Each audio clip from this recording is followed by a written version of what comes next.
Hello students, नमस्कार, आदाब, अस्सलाम वालेकुम। मैं हूं आपके साथ वसीम और आप देख रहे हैं हमारा यूट्यूब चैनल जिसका नाम है ओनली फॉर कैरियर। मैंने आपको एक 9th स्टैंडर्ड का चैप्टर दिया था जिसका नाम था a synopsis the Swiss family Robinson, और ये चैप्टर बहुत ही अच्छा रिस्पांस दे रहा है, बच्चे बहुत पढ़ रहे हैं। लेकिन साथ में इंक्वायरी ये इस तरह की है कि वार्मिंग आप हमें पूरा बनाकर भेजिए। तो बच्चों, बिना टाइम को ख़राब किए हुए हम लोग स्टार्ट करते हैं वार्मिंग अप।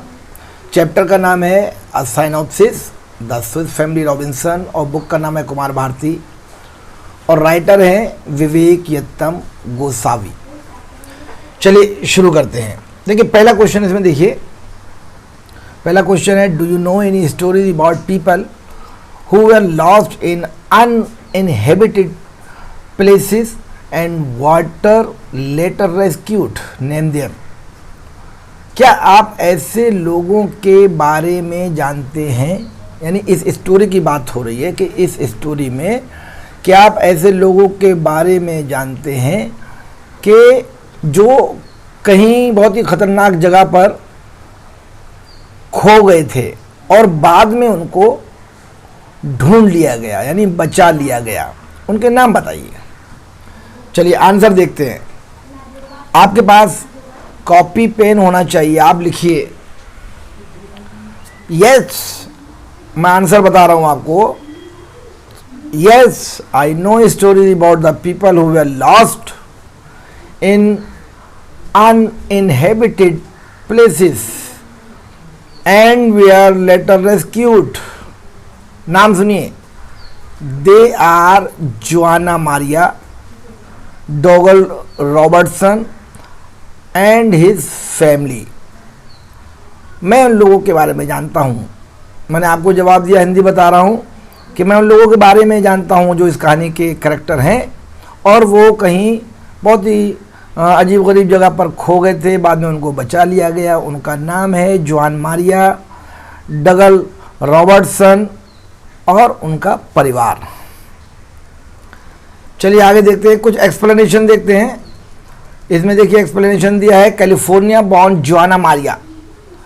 ये कुछ एक्सप्लेनेशन दे रहे हैं इनके बारे में कि California born Joanna Maria survived on an island with no other companion from 1835 was later rescued in 1853। यानी कैलिफोर्निया में जन्मे मारिया का जन्म, जो जहां वो पैदा हुए थे, एक साथी के साथ में वो लोग रहते थे और 1835 के बाद में यानी 1853 में उनको पूरी तरह से रेस्क्यू किया गया, बचा लिया गया। एज ए स्कॉटिश ऑथर जो रॉबर्टसन हैं, वो भी अपनी फैमिली के साथ में खो गए थे, उनको भी बचा लिया गया था। 38 दिन के बाद उनको ढूंढा गया था। तो अगर इसका स्टेटमेंट आप लिखेंगे तो आप इस तरह से लिख सकते हैं, a Scottish author Robertson along with his family members were lost while they were shipwrecked in Pacific Ocean by dangerous whales and managed to survive on their small boat and was later rescued after 38 days। चलिए next question देखते हैं।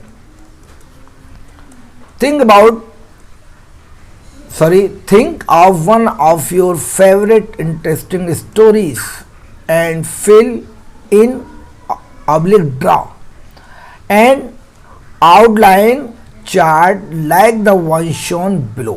यानी एक कहानी के बारे में आपको स्केच करना है, फिल इन द ब्लैंक्स करना है, और जो नीचे चार्ट दिया गया है उसके हिसाब से आपको पूरी कहानी तैयार करनी है। जैसे title of the story, climax, scene, 3, 2, 1, इस तरह से इसमें दिया गया है और इसमें आपको एक कहानी तैयार करनी है अपने हिसाब से। तो ज़रूरी नहीं है कि आप मेरी कहानी को ही फॉलो करें, आप अपने हिसाब से तैयार कर सकते हैं, लेकिन जो मैं तैयार करके आपको दे रहा हूँ उसको आप सुन लीजिए। इसमें लिखा है my friend Tina was an outstanding badminton player. मेरी जो फ्रेंड टीना, जिसका नाम था, बहुत ही अच्छी बैडमिंटन की प्लेयर थी। She dreams about becoming number 1। उसका एक सपना था कि मैं नंबर 1 की प्लेयर बन जाऊं। वन डे, एक दिन, while we were passing through the church, she met with an accident and she lost her legs.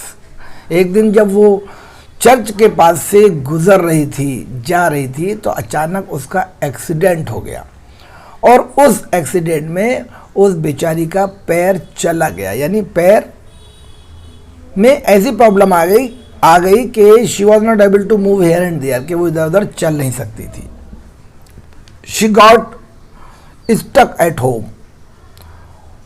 जब उसके पैर पूरी तरह से लॉस्ट हो गए तो वो बेचारी घर पर ही पूरी तरह से रुक गई, यानी फंस सी गई। She got stuck at home, घर पर पूरी तरह से रुक गई। शी गॉट वेरी डिसअपॉइंटेड, बहुत ही वो अपने आप से नाराज़ थी। And slowly she went into depression, और हल्के हल्के वो डिप्रेशन में चली गई।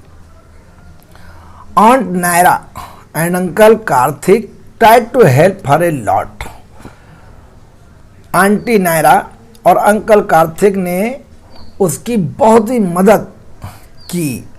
Even her younger brother Naitik supported her a lot. यहाँ तक कि उसका छोटा भाई, जिसका नाम नैतिक था, उसने भी उसकी बहुत ही मदद की, बहुत मदद की। अब जैसे नैतिक मतलब एक होता है घर में, जब लोग होते हैं तो ब्रेन डाइवर्ट करने के लिए वो लोग काम करते हैं। तो नैतिक यहाँ पर कह रहा है कि सिस्टर लेट्स प्ले, चलिए खेलते हैं, क्योंकि ब्रेन डाइवर्ट कर रहा है। तो टीना कहती है no my boy your sister can't move.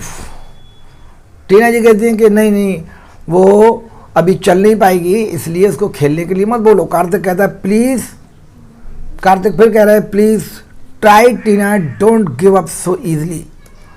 कोशिश करो, हार मत मानो। बट शी वॉज अनफॉर्चुनेट, लेकिन दुर्भाग्यवश, अनफॉर्चुनेटली ऐसा वो नहीं कर पाई, इधर उधर नहीं चल पाई, घूम फिर नहीं पाई।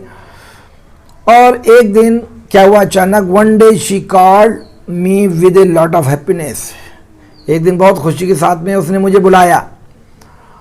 टीना I just read a book, मैं बुक पढ़ती हूँ। अंजू व्हाट इज, यह है क्या? अब देखिए आगे होता क्या है। She told me that she read the book of Esther and how he got paralysed at the age of 8। ये कहानी है वो जो पढ़ रही है, और उसने पूरी कहानी पढ़ी और पढ़ने के बाद उसको बहुत अच्छा लगा। तो ये मैं आपको थोड़ा सा उनका एक्सप्लेनेशन आपको दे रहा हूँ कि she told me that she read a book of Esther and how he got paralysed at the age of 8। उसने मुझे बताया, उसको पता चलता है कि उस किताब में जो लिखा गया है कि ईस्थर जो है वो 8 साल का, और 8 साल में उसको पैरालाइज हो जाता है। But it could not stop him from becoming a world player in tennis. लेकिन वो हिम्मत नहीं हारता है और एक अच्छा प्लेयर बनने के लिए जद्दोजहद मेहनत करता रहता है। He is very famous wheel chair tennis player and won 42 grand slam tournaments and 7 Paralympics.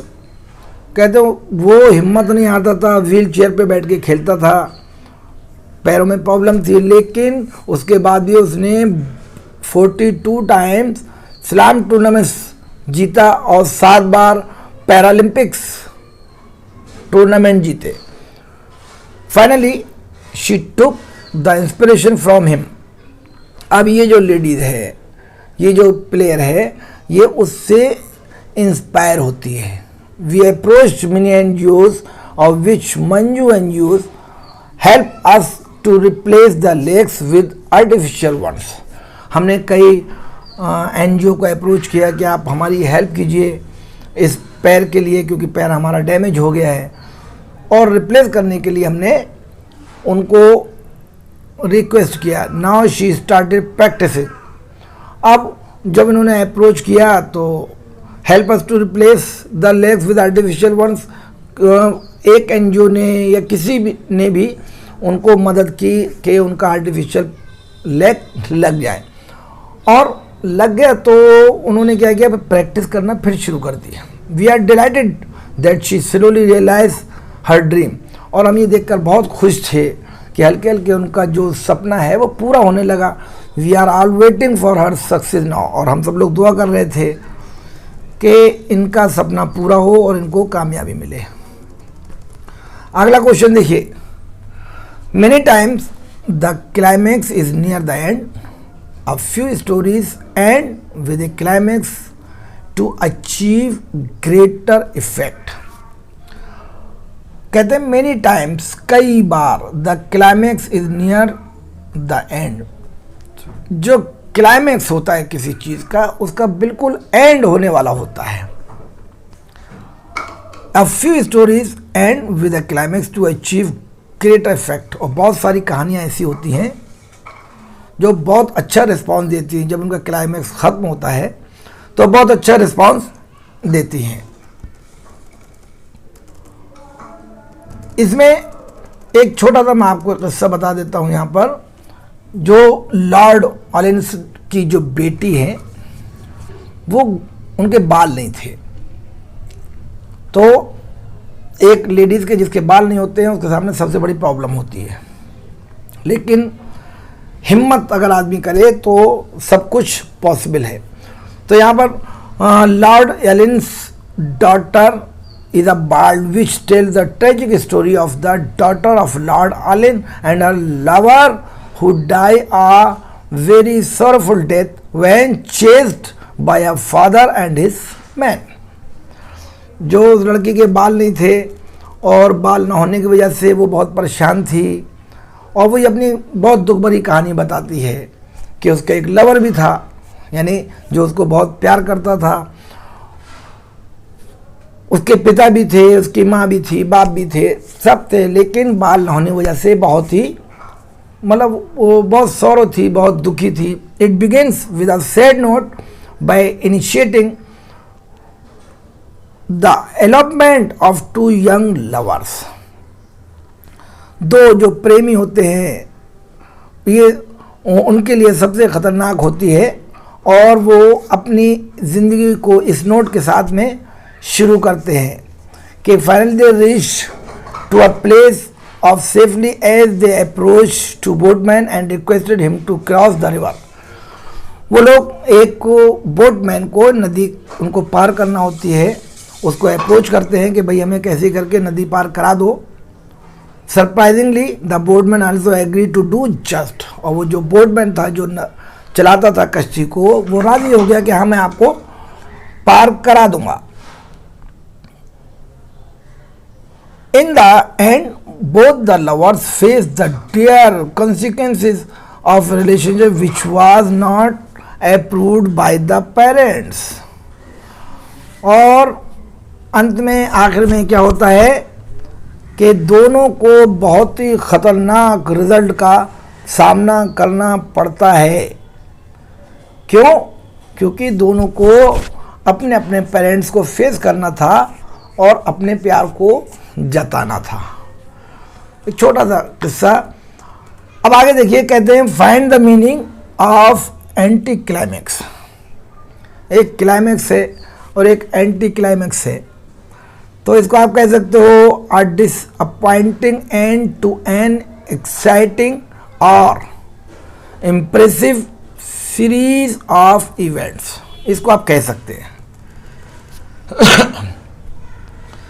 आगे कहते हैं divide the class into two groups of 4 to 6, each group select for itself one of the difficult situation listed below. Each group imagine themselves to be in that situation। आपको अपनी class को 2 group में बांटना है, 4 से 6 group में बांटना है, और आपको हर ग्रुप में से ये सोचना है, खुद तय करना है कि हमको एक सिचुएशन देनी है और उस पर हमें काम करना है। तो सिचुएशन यहाँ पर दी है कि अ मारून ऑन एन आइलैंड, यानी एक द्वीप के ऊपर जंप करना है और ये डैश डैश डैश करके दिया है। आपको इस पे पूरा पैराग्राफ तैयार करना है, यानी सेंटेंस पूरा करना है। तो ये आपकी खुद की जिम्मेदारी है, आप खुद कीजिएगा। हम आगे चलते हैं थोड़ा। देखिए इंपॉर्टेंट चीज़ है, डिस्क्राइब दियर सराउंडिंग्स इन 4-5 सेंटेंसेस। आपको ये 5-6 सेंटेंस आपको खुद बनाने हैं। अब फिर यहाँ पर वो चीज़ आ जाएगी कि ज़रूरी नहीं है कि जो सेंटेंस मैं बना रहा हूँ उस पर आप फोकस करें, आप अपने हिसाब से भी कर सकते हैं। तो मैंने जो 4 सेंटेंस में बना कर आपको दे रहा हूँ, पहला हो गया surrounding near my house are very clean. हमारे घर के चारों तरफ बहुत सफाई सुथराई होती है, पहला। दूसरा, there is a garden near my house. घर के पास मेरे एक बाग है। In the garden there are swings also. जो गार्डन है बहुत सारी चिड़ियाँ इधर उधर उड़ती रहती हैं। और आई लव माई सराउंडिंग्स, मेरे चारों तरफ का जो माहौल है मुझे उससे सबसे बहुत प्यार है। अगला है right the reaction of the companions using exclamation. इसकी कोई ज़रूरत नहीं है। Using your imagination right what is the only ray of hope from them. आपको एक को इमेजिनेशन करनी है और उसका आपको एक रीज़न लिखना है, ये भी आपको खुद ही लिखना है। 2 members of the group are going out of try to get help.